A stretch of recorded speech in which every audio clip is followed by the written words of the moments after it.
Fascist Sheikh Hasina দেশে দুর্ভিক্ষের আশঙ্কার কথা বলছিলেন ২০২২ সাল থেকেই। সেই সময়টাতে হু হু করে বাড়ছিল ডলারের দাম। ডলারের অভাবে আমদানি বাণিজ্যে স্থবিরতা নেমে এসেছিল। কাঁচামাল আমদানি করতে না পেরে শিল্প উৎপাদন দারুণভাবে ব্যাহত হচ্ছিল। রপ্তানিতেও পড়ছিল তার বিরূপ প্রভাব। সার্বিকভাবে দেশের বিনিয়োগ এবং কর্মসংস্থান পরিস্থিতি নাজুক হয়ে পড়ছিল। আর সেই সময়ে শেখ হাসিনা যখন ২৪-এর আমিরামি নির্বাচনের পরও দুর্ভিক্ষের আশঙ্কার কথা বলেন, তখন সাধারণ মানুষের মনে তীব্র হয়ে উঠছিল শঙ্কা। ২৪-এর ছাত্রগণ অভ্যুত্থানে শেখ হাসিনার পতনের ৮ মাস পর বুধবার বিনিয়োগ সম্মেলনের মঞ্চে দাঁড়িয়ে প্রফেসর ইউনূস কেঁদেছেন ৭৪-এর দুর্ভিক্ষে মর্মান্তিক মৃত্যুর কথা স্মরণ করে। আর সেই দৃশ্য দেখতে দেখতে আমাদেরও মনে হচ্ছিল আসলে শেখ হাসিনা যে দুর্ভিক্ষের আশঙ্কার কথা বলতেন, সেই আশঙ্কা এখন কোথায়? এখন কেমন আছে দেশের অর্থনীতি? চলুন সেটা একটু দেখে নেওয়া যাক। দীর্ঘ ১৬ বছরের স্বৈরশাসন আর লুটপাটে দেশের বিধ্বস্ত অর্থনীতি স্থবির হয়ে পড়েছিল জুলাই গণঅভ্যুত্থানের সময়ে। ঠিক এর পরের মাসে আগস্টে আকস্মিক বন্যায় আরও ক্ষতিগ্রস্ত হয় অর্থনীতি। সেই সময়ে কৃষি, শিল্প, সেবা, অর্থনীতির এই ৩ খাতেই স্থবিরতা দেখা দেয়। আমরা দেখছি প্রফেসর ইউনূস ম্যাজিকে পুরোপুরি ঘুরে দাঁড়াচ্ছে দেশের অর্থনীতি। আমাদের দেশে অর্থ বছর হিসেব করা হয় জুলাই থেকে জুন পর্যন্ত।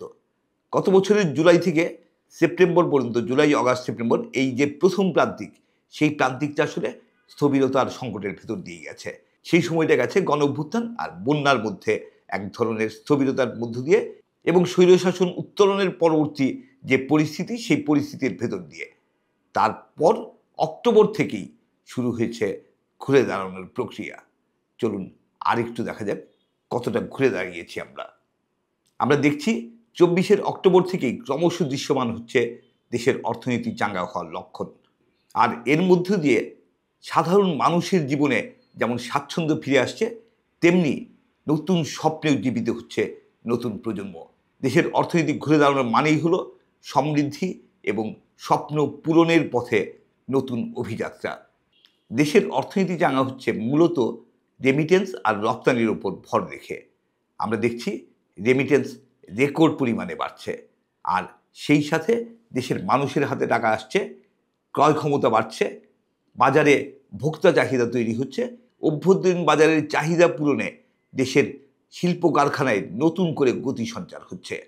সেই সাথে রপ্তানি খাতেও মন্দা কেটে যাচ্ছে, নতুন করে গতি সঞ্চার হচ্ছে রপ্তানি বাণিজ্যে, যা অর্থনীতিতে নতুন প্রাণের সঞ্চার করছে।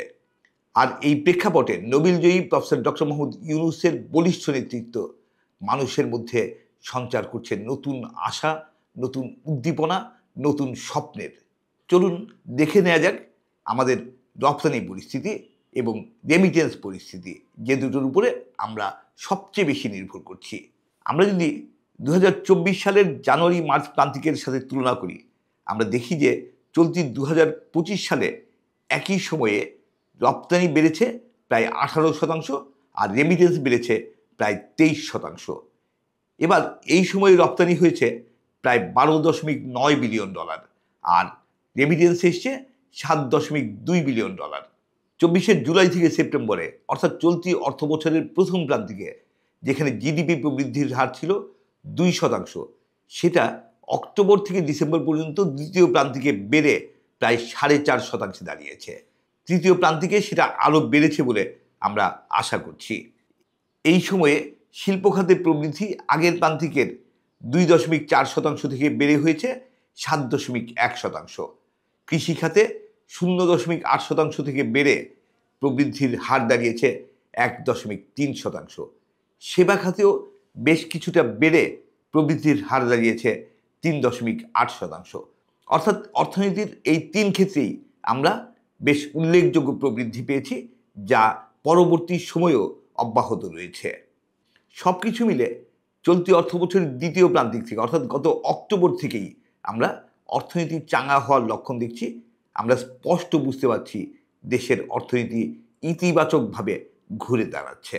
এখনও পুরোপুরি স্বাভাবিক অবস্থা ফিরে আসেনি, কিন্তু এটা এখন প্রমাণিত যে চলতি 2024-25 অর্থ বছরের প্রথম প্রান্তিকের চেয়ে দ্বিতীয় প্রান্তিকে এবং দ্বিতীয় প্রান্তিকের চেয়ে তৃতীয় প্রান্তিকে অর্থনীতি অনেক ভালো করেছে।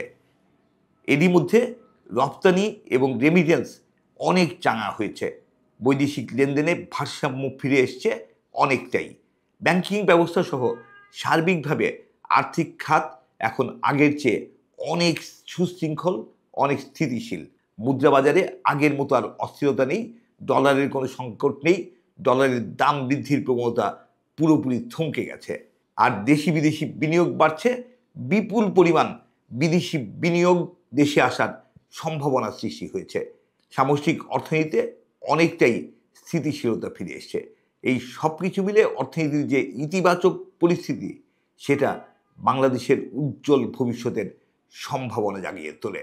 আমরা সেই সম্ভাবনাকে বাস্তবে রূপান্তরের জন্য আরও দৃঢ়তার সাথে এগিয়ে যাওয়ার আহ্বান জানাই। বাংলাদেশের একক বৃহত্তম রপ্তানি গন্তব্য যুক্তরাষ্ট্র বাংলাদেশের পণ্য রপ্তানির উপর 37% যে পাল্টা শুল্ক আরোপ করেছিল, আর সে কারণে যে অনিশ্চয়তার সৃষ্টি হয়েছিল, সেটাও এখন সীমিত হয়ে গেছে। প্রেসিডেন্ট ডোনাল্ড ট্রাম্প এই পদক্ষেপ 90 দিনের জন্য স্থগিত করেছেন। আমরা আশা করি এই সময়ের মধ্যেই এই সংকট পুরোপুরি কেটে যাবে। আমরা ভিউজম মনে করি 24-এর ছাত্রগণ অভ্যুত্থানের স্বপ্নের বাংলাদেশ গড়তে হলে এখন সবচেয়ে দরকার জাতীয় উন্নয়নের প্রশ্নে জাতীয় ঐক্যমত্য। আর সেটা প্রতিষ্ঠা যদি করা যায়, তাহলেই বাংলাদেশকে সব ধরনের রাজনৈতিক অস্থিরতা থেকে দূরে রাখা যাবে। আর সেটা ঘটলে নিশ্চিতভাবেই আরও অনেক বেগবান হবে অর্থনৈতিক স্থিতিশীলতা ও উন্নয়নের গতি। বিনিয়োগ সম্মেলনে ভিশন 2035-এর যে দুর্দান্ত প্রেজেন্টেশন দেখেছি, আমরা এখন সেটাই বাস্তবায়নের পথে দৃঢ় অভিযাত্রা দেখার অপেক্ষায় রইলাম।